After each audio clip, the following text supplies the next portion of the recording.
Football প্রেমীদের নির্ঘুম এক রাত কাটানোর অপেক্ষা, কারণ চ্যাম্পিয়ন্স লিগের ফাইনাল নিশ্চিতের মিশনে রাতে মাঠে নামবে পিএসজি আর বরুসিয়া ডর্টমুন্ড। ঘরের মাঠে এমবাপেদের ইতিহাস গড়ার হাতছানি, সেজন্য কঠিন পথ পাড়ি দিতে হবে লুই এনরিকের শিষ্যদের। প্রথম লেগে 1-0 গোলে হেরে যাওয়ায় পিএসজিকে এবার জিততে হবে একাধিক গোলের ব্যবধানে। অবশ্য কোয়ার্টার ফাইনাল থেকেই অনুপ্রেরণা নিতে পারে দলটি। প্রথম লেগে হেরেও দ্বিতীয় লেগে ঘুরে দাঁড়িয়ে সেমিফাইনাল নিশ্চিত করেছিল পিএসজি। এবার সেমিতেও ঘুরে দাঁড়াতে পারলে দ্বিতীয়বারের মতো ফাইনালে উঠবে প্যারিসিয়ানরা। জার্মানির ক্লাব ডর্টমুন্ডকে হারানো সহজ হবে না পিএসজির জন্য। শেষ 7 ম্যাচেই গোল হজম করেছে ফরাসিরা, তবে ঘরের মাঠে খেলা সেটা বাড়তি আত্মবিশ্বাস যোগাবে খেলোয়াড়দের। প্যারিসে নিজের আগের 3 ম্যাচে গোলই করতে পারেনি ডর্টমুন্ড। জয়ের ব্যাপারে বেশ আশাবাদী লুই এনরিকে।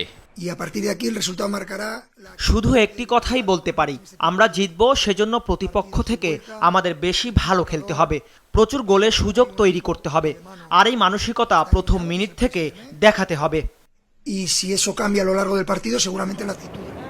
অন্যদিকে ডর্টমুন্ডের জন্য হুমকি আর পিএসজির তুরুপের তাস কিলিয়ান এমবাপে, যিনি একাই ম্যাচের মোড় ঘুরিয়ে দিতে পারেন যে কোনো সময়। প্রথম লেগে বরুসিয়া ডর্টমুন্ডের 1-0 গোলের জয়ের কৃতিত্ব অনেকটাই তাদের রক্ষণ ভাগের। সিগন্যাল ইদুনা পার্কে এমবাপেকে বোতলবন্দি করে রেখেছিলেন ইয়ান মাদসেনরা। এবার প্যারিসে গিয়ে একই কাজ করতে চায় ডর্টমুন্ড। ভুলে গেলে চলবে না, এই আসরে 5টি ক্লিন শিট বরুসিয়া ডর্টমুন্ডের।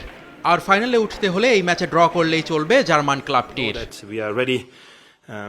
আমরা আগেই বলেছি, প্রথম লেগের মতো পারফরমেন্স দিয়ে ফাইনালে উঠতে পারবো না।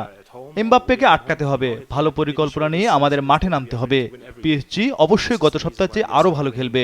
আমাদের জন্য হিসেবটা সহজ, তাদের আটকাতে পারলেই ফাইনালে যাব।